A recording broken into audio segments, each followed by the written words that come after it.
দেখো এই প্রশ্নটা কী বলছে, বলছে কোনো একটা শপকিপার 8% কোনো একটা জিনিস সেল করেছে বলে এই 8% লস হয়েছে, কোনো একটা জিনিস 46 টাকায় বিক্রি করেছে বলে।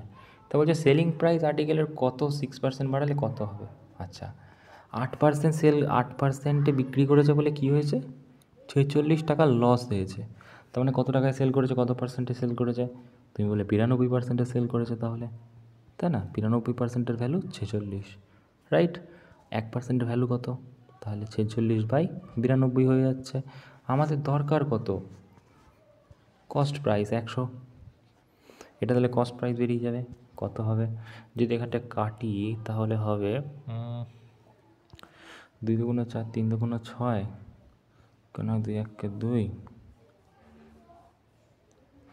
কী করলাম এটা, এইখানটায় কাটা হবে